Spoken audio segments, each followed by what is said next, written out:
Сәлем, арнама хош келдіңіздер. Бүгін біз қарбыз қабығынан тосап жасаймыз. 1-2 килограмм қарбыз қабығын алып, бірнеше бөліктерге бөліп, жасыл түсті қабығынан ашып тазалаймыз.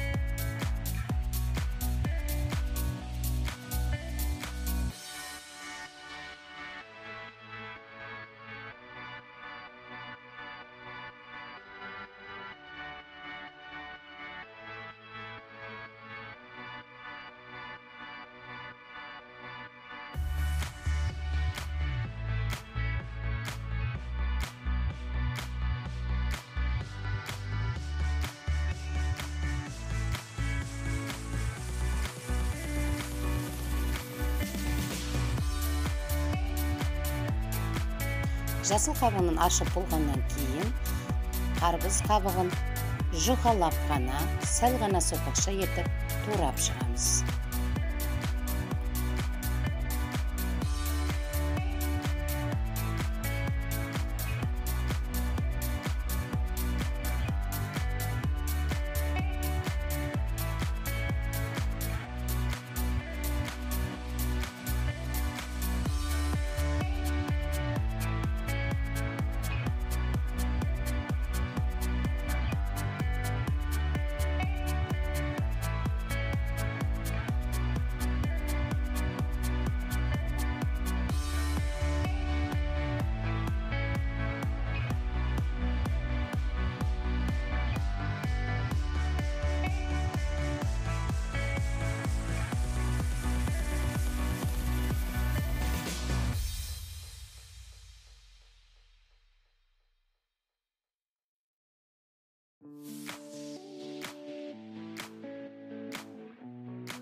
Қарбыз қабығын турап болғаннан кейін 400-500 граммын бөліп, арнайы қайнататын кастрюлемізге салып, үстіне 2 стакан су құйып, 1 сағатқа қайнатамыз.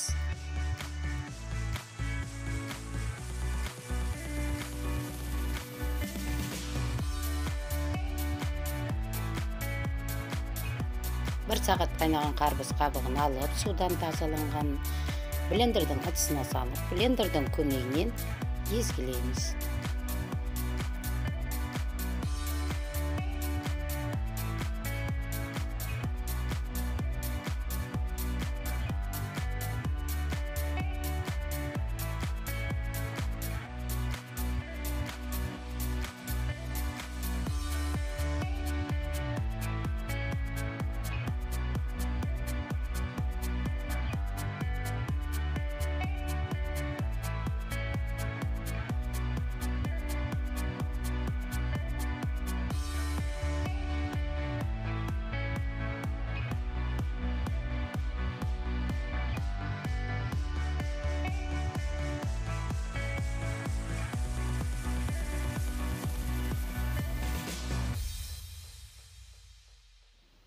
Кастрюлемізге 1,5 стакан су құйып, блендермен езілген қарбыз қабығын салып, араластырамыз, жақсылап сиропын дайындаймыз.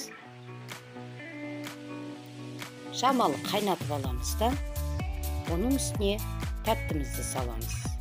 2 килограмм қарбыз қабығына 2 килограмм тәтті салынады.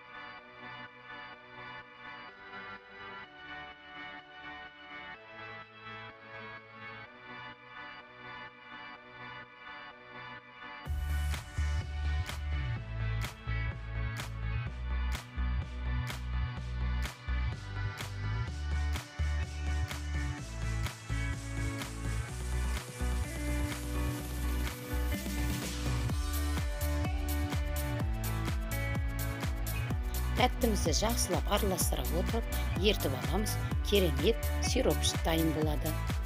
Осы дайын болған сироптың үстіне туралған, сопақша етіп туралған қарбыз қабығын саламыз. Жақсылап араластырып, қайнатамыз.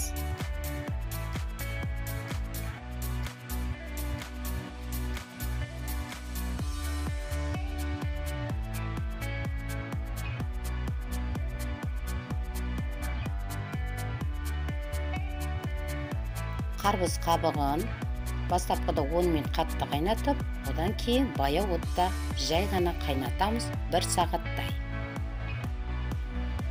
1 сағат қайнап болғаннан кейін отты өшіріп, суытып, 3-4 сағатқа қойып қоямыз. 3-4 сағаттан кейін тосабымызды қайтадан тағы да қойып, қайнатып, 1 сағатта екінші қайтара тағы да қайнатамыз.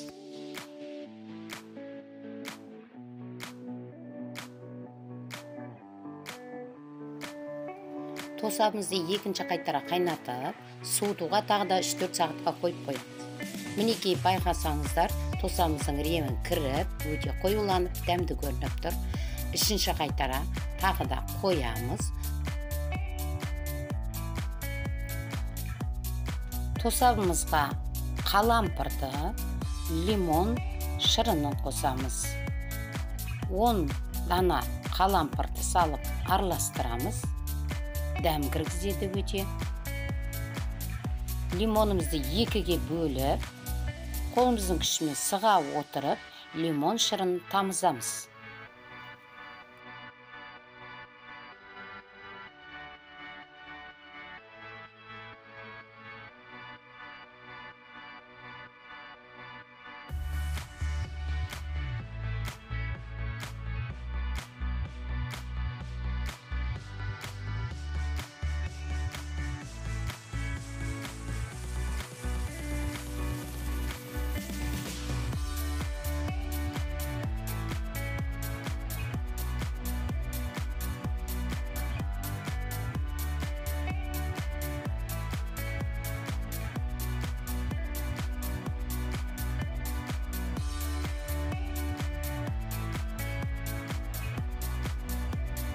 Қалампыр мен лимон шырын қосып болғаннан кейін тосабымызды баяу отта 30 минуттай қайнатамыз.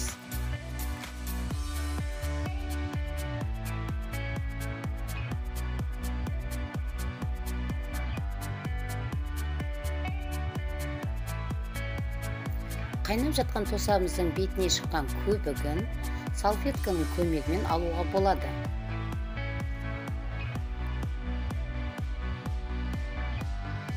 Мінекей тосабымыз дайын болды. Енді 1-2 сағатқа суытып қоямыз тосабымызды. Тосабымыз мармелад түстес, өте сап-сары балдай керемет тосап дайын болды. Арнама тіркелуді ұмытпаңыздар. Комментарий, лайк басып қолдай кетіңіздер. Келесі видеоны ұмытпай тамашалаңыз. Келесі видеода қарбыз қабығынан жем, яғни қарбыз повидлосын дайындаймыз. Көруді ұмытпаңыздар.